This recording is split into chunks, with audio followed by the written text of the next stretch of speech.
Sigurado ka bang tama ang pagdidilig mo sa iyong mga kamatis? Paano kung sabihin kong ang nakasanayan mong pandilig ang siyang dahilan ng pagkasira ng iyong inaasahang ani? Karamihan sa mga nagtatanim ay paulit-ulit na nagkakamali nang hindi nila nalalaman. Ngayon, hindi lang tayo mag-uusap tungkol sa pagdidilig. Ibubunyag natin ang 7 sikreto sa pag-aalaga ng kamatis na lubos na magpapabago sa iyong pamamaraan. Huwag muna kayong magmadali sa inyong hardin hanggat hindi nyo natatapos panoorin ang bidyong ito. Marahil, ang kaalamang ito ang magliligtas sa iyong mga kamatis at magbibigay sa iyo ng sagana at di pangkaraniwang ani. Alam ng lahat, mahilig sa tubig ang kamatis. Ang mga makatas at bilog na bungang ito na pinataba ng sikat ng araw ay binubuo ng 70% tubig. Tila napakasimple. Diligan mo lang ng marami at magiging masaya ka na. Ngunit, dito nakatago ang pangunahing bitag para sa mga baguhan at maging sa mga eksperyensadong nagtatanim. Nakasanayan na nating isipin na ang pagdidilig ay isang simpleng gawain. Pero sa totoo lang, ito ay isang masilang agham. Hindi ito tungkol sa kung gaano karami ang ididilig, kundi tungkol sa paano, kailan, at saan. Dahil ang tamang pagdidilig ay hindi lang simpleng pagpawi sa uhaw ng halaman. Ito ay isang buong ritual na direktang nakakaapekto sa lasa, laki, at kalusugan ng iyong mga kamatis. Simulan na natin at alamin ang pinakauna at siguro ang pinakamahalagang sikreto. Ang tamang oras ang bumubuo ng lahat. Marahil ay narinig mo na ang debate kung kailan ba mas mainam magdilg. Sa umaga ba o sa gabi? Parang maliit na bagay lang. Pero sa totoo, ang desisyon mong iyan ang magtatakda kung magiging masagana at malusog ba ang iyong ani o kung kakainin lang ito ng sakit. Marami sa atin, pagdating sa bakuran pagkatapos ng maghapong trabaho, ang una nating hinahanap ay ang hose o ang regadera. Natural lang naman daw yun. Lumubog na ang araw, humupa na ang init, kaya pwede ng diligan ng tahimik ang pagod na halaman. Ngunit sa ugaling ito, naroon ang isang malaking panganib. Isipin mo ito, diniligan mo ng marami ang iyong mga kamatis sa gabi. Basang-basa ang dahon, mamasa-masa ang lupa. Pagkatapos, dumating ang malamig na gabi. Ano ang naaalala mo dyan? Tama, perpektong kondisyon yan para dumami ang fungi. Ang tubig na nananatili sa dahon at ibabaw ng lupa sa buong magdamag ay parang buffet para sa mga peste tulad ng Phytophthora at powdery mildew. Mahilig sila sa lamig at pagiging mamasa-masa. Kadalasan, ang pagdidilig sa gabi ang dahilan kung bakit nangitim ang dahon at nasira ang bunga. Pero hindi lang naman sa fungi ang problema. Sa gabi, ang halaman, tulad natin, ay nagpapahinga. Ang mga proseso ng buhay nito, kasama na ang photosynthesis at pagsipsip ng tubig, ay bumabagal. Hindi nito kayang sipsipin ng epektibo ang lahat ng tubig na ibinigay mo. Dahil dito, naiipon ng tubig sa ugat na maaaring maging sanhi ng kakulangan ng oxygen sa mga ugat at tuluyang pagkabulok ng mga ito. Ngayon, balikan naman natin ang umaga. Ang pagdidilig sa umaga ay parang isang basong tubig sa atin, paggising, o isang tasa ng kape na nakapagpapalakas. Nagigising ang halaman, umaandar ang makina nito, at handa itong masiglang uminom para mag-ipon ng lakas para sa paparating na mainit na araw. Lahat ng tubig na ibinibigay mo ay diretsong napapakinabangan. Ang pinakamahalaga, ang sumisikat na araw at ang mainit na hangin ay mabilis na nagpapatuyo ng anumang patak ng tubig na mapunta sa dahon. Sa gayon, hindi na magkakaroon ng pagkakataon ang fungi na kumapit at dumami. Bukod pa rito, nakakapasok ng malalim ang tubig sa lupa, papunta sa ugat, bago pa man simula ng tanghaling araw na singawin ito mula sa ibabaw. Siyempre, may mga pagkakataong hindi maiiwasan at hindi laging posible ang magdilg ng maaga sa umaga. Kung ang pagdidilig sa gabi ang tanging pagpipilian mo, subukang gawin ito ng mas maaga hanggat maaari, ilang oras bago lumubog ang araw. At sa ganitong sitwasyon, ang panuntunang diligan lang sa ugat ay napakahalaga. Huwag na huwag mong tatamaan ang dahon. Kaya tandaan ang simpleng tuntunin. Ang matalik na kaibigan ng kamatis ay ang malamig na tubig sa umaga. Narito naman ang ikalawang sikreto na direktang konektado sa una. Ngunit napakahalaga nito kaya't nararapat itong pag-usapan ng hiwalay. Ito ay ang sumusunod. Tubigan ng ugat, huwag ang mga dahon. Mukhang halata, hindi ba? Subalit, sa karanasan, karamihan sa mga hardinero ay dinidiligan ang kanilang mga pananim na parang ulan na masaganang pinababasa ang buong bahagi ng halaman. Akala natin ay ginagawa nating masaya ang halaman sa pagbibigay dito ng nakakapreskong paligo. Ngunit sa katunayan, lumilikha tayo ng dalawang malubhang problema. Ang unang problema ay ang sunburn o pagkasunog sa araw. Ang bawat patak ng tubig na nananatili sa malambot na dahon ng kamatis sa ilalim ng sinag ng araw ay nagiging isang maliit na lente. Naalala mo ba noong bata ka pa kung paano tayo nagpapaso ng kahoy gamit ang magnifying glass? Ganito rin ang nangyayari dito. Ang sinag ng araw na tinutok ng patak ay nagiiwan ng maliit ngunit tunay na sunog sa dahon. Isang dilaw o maputi-puting batik. Hindi nakakatakot ang isang sunog. Ngunit kapag dos-dos na ang mga ito, malubhang nasisira ang dahon.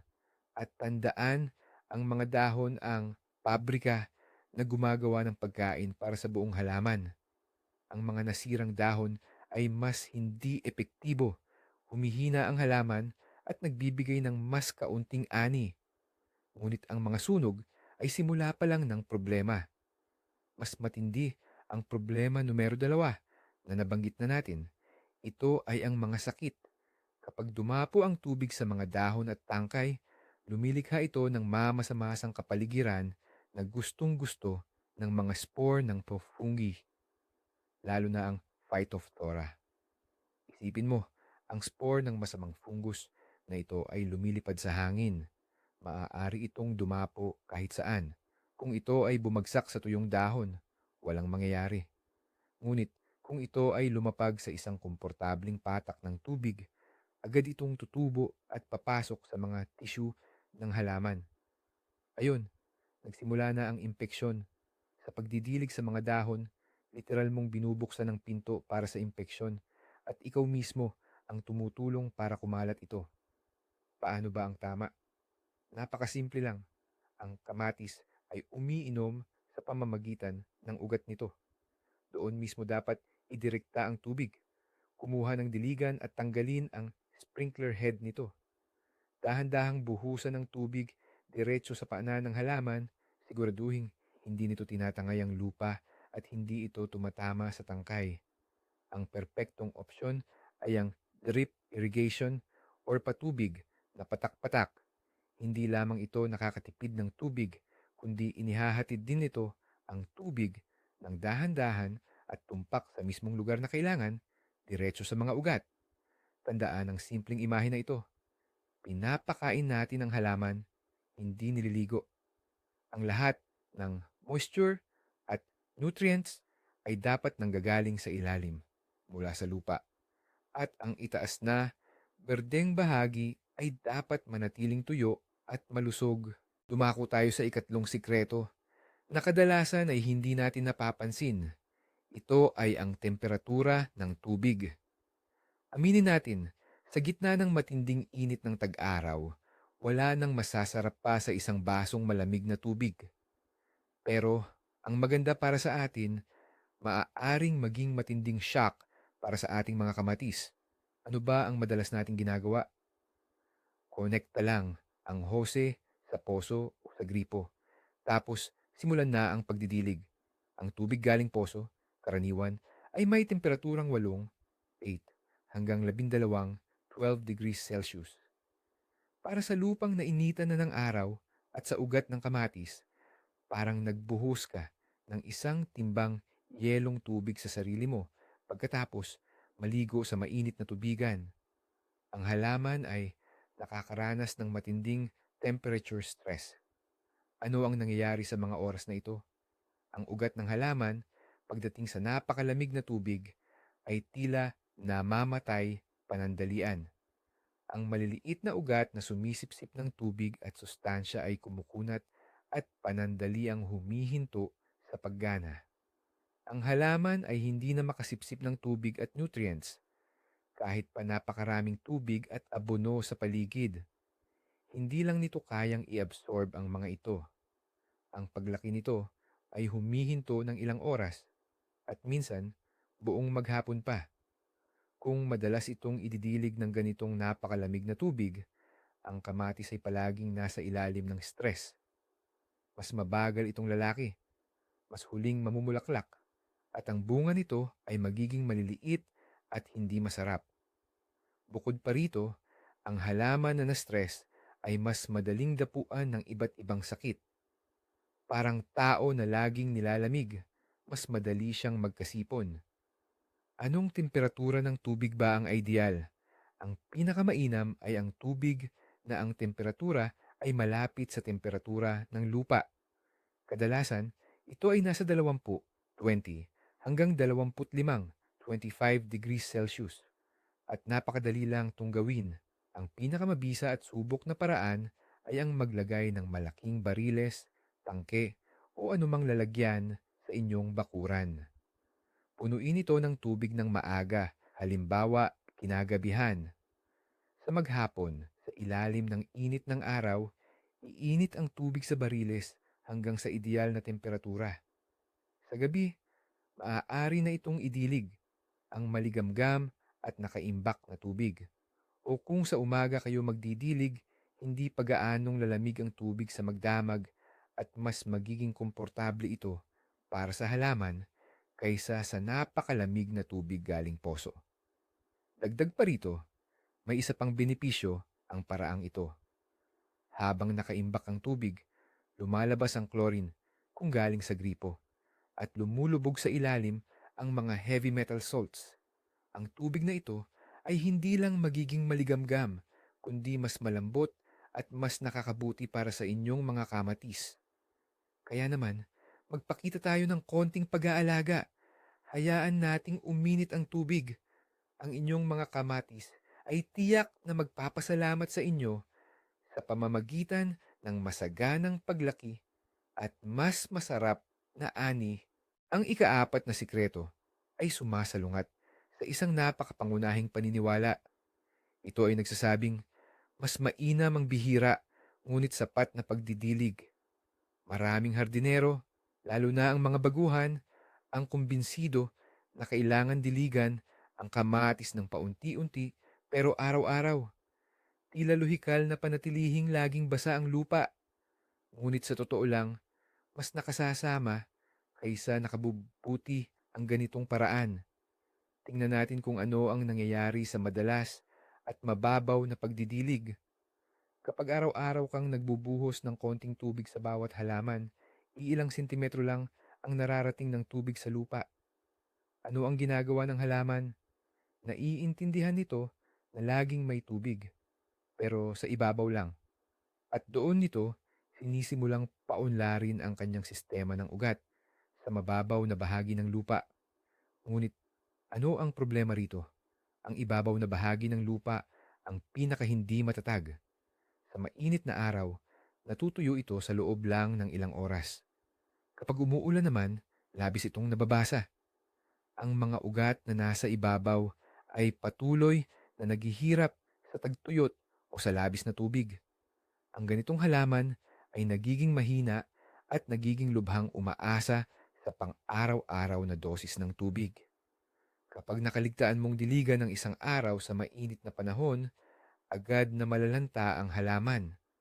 Bukod pa rito, Hindi kayang abutin ng mga ugat sa ibabaw ang mga sustansya na nasa mas malalim na bahagi ng lupa. Nagiging umaasa ang halaman, lubusang nakadepende sa iyong mga pataba.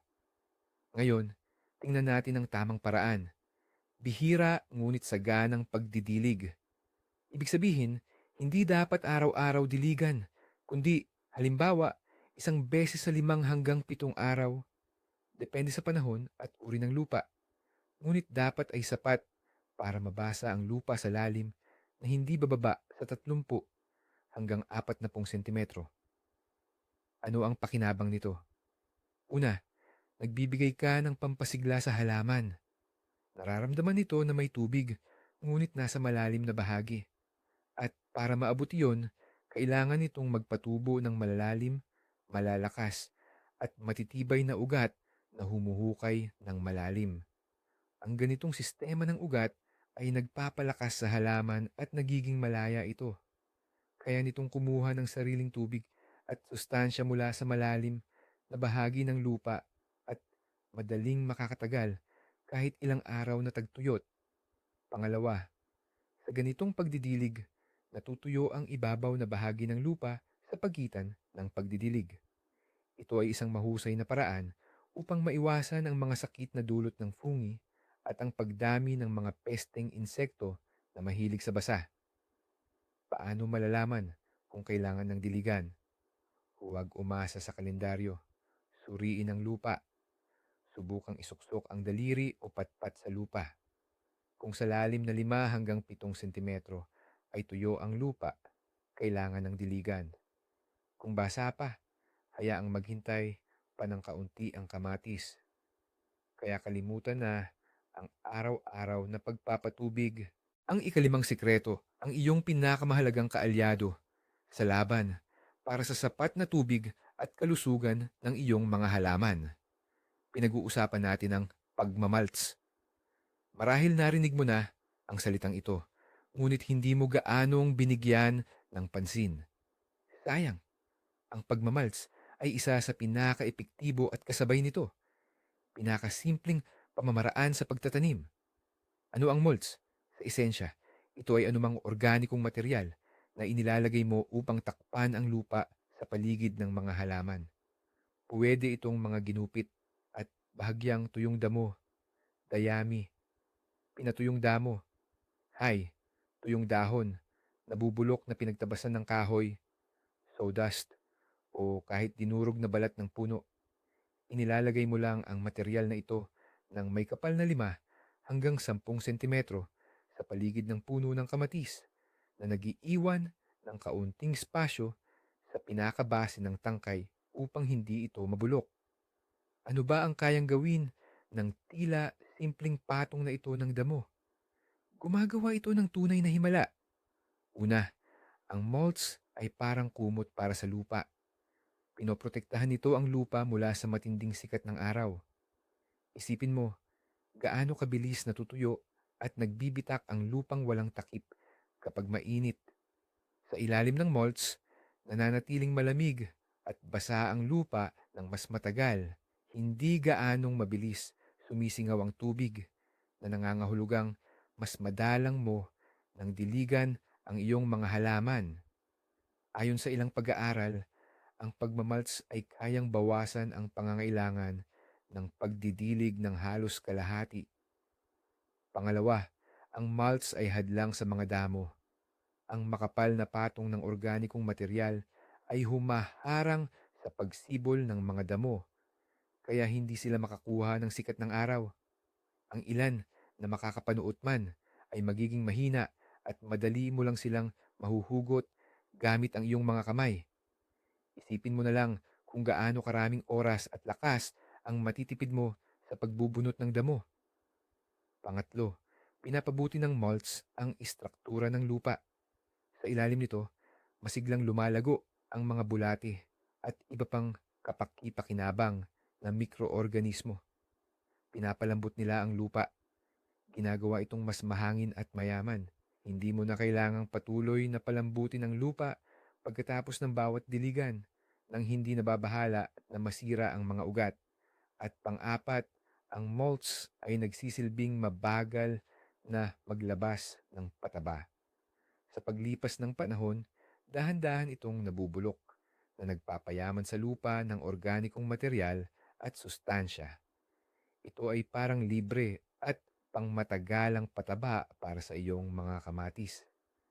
Halos anumang organikong material na nasa kamay mo ay pwedeng gamitin. Ang mahalagang paalala, huwag maglagay ng bagong ginupit na damo ng makapal dahil pwede itong uminit at mabulok. Hayaan itong bahagyang matuyo sa araw bago gamitin. Kaya kung hindi ka pa nagmamalt sa iyong taniman, subukan mo na ngayon. Ang ika-anim na sikreto ang magtuturo sa inyo ng pinakamahalaga kung paano unawain ang wika ng inyong mga halaman. Kalimutan na ang mahigpit na schedule at kalendaryo. Ang kamatis ay isang buhay na nilalang at ang mga pangangailangan nito ay nagbabago araw-araw depende sa panahon, edad at yugto ng paglaki. Ang pinakamagaling ninyong tagapayo ay ang mismong halaman. Kailangan nyo lang matutunan kung paano basahin ng tama ang mga sinyalis nito. Ang pinakakaraniwang sinyalis na madalas nating hindi naiintindihan ay ang nalalantang dahon sa tanghali. Kapag nakita ito sa mainit na araw, ang baguang hardinero ay nagpapanik at agad kumukuha ng pandilig. Namatay sa uhaw ang aking mga kamatis, iisipin niya. Pero sa totoo lang, kadalasan ay hindi ito ang dahilan. Ano ba talaga ang nangyayari?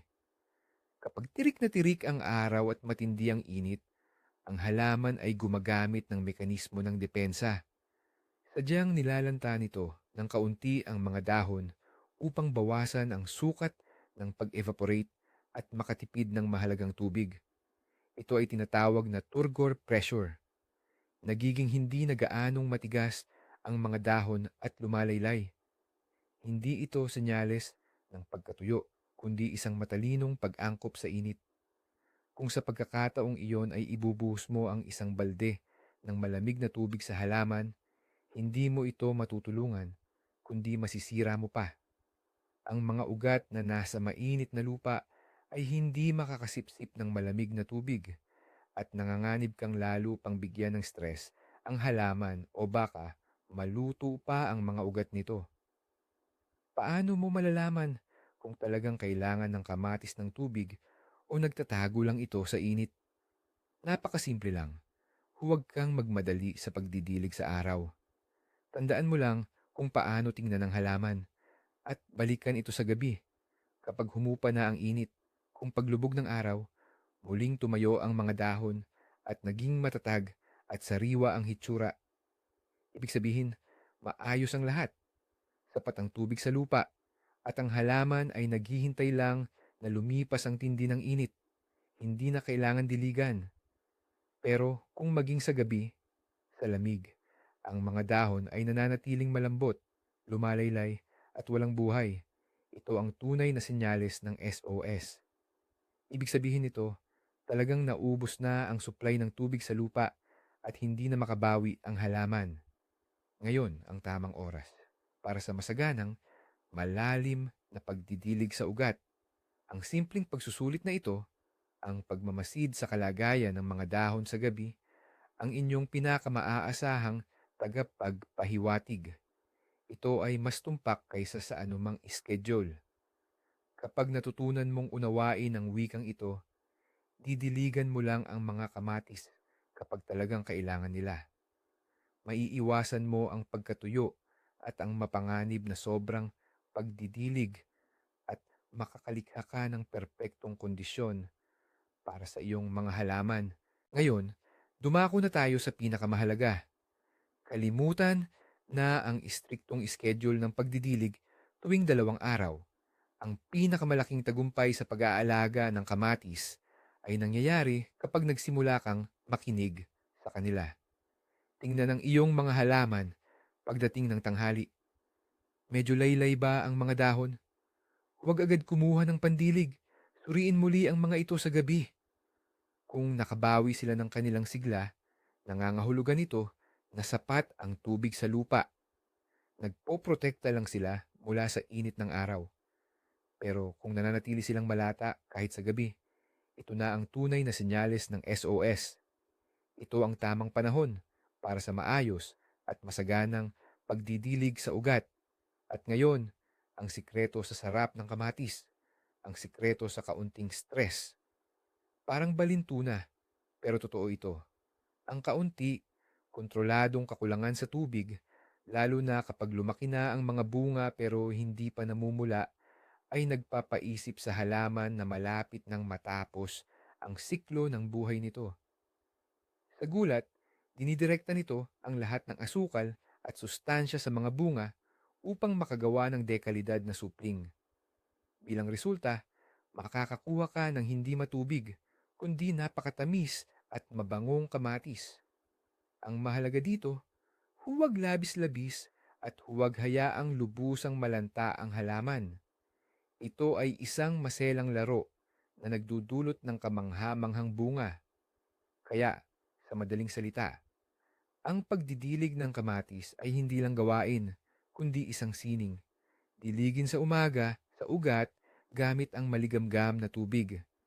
Gawin ito ng sagana, ngunit hindi madalas. Gumamit ng mulch, matuto magbasa ng senyales mula sa halaman, at huwag matakot, bigyan sila ng kaunting pagkabigla para sa masarap na lasa. Maraming salamat sa panonood ng video na ito hanggang dulo. Umaasa kami na ang mga sikretong ito ay makakatulong sa inyo na makapagtanim ng inyong pangarap na ani. Kung may natutunan kayong bago at kapakipakinabang, suportahan kami sa pamamagitan ng pag-like at pag-subscribe sa channel upang hindi makaligtaan ang iba pang trick sa paghahalaman. Ano naman ang inyong sariling sikreto sa pagdidilig ng kamatis? O baka naman nakagawa kayo ng isa sa mga pagkakamaling nabanggit namin? Ibahagi ang inyong karanasan sa comments. Pag-usapan natin.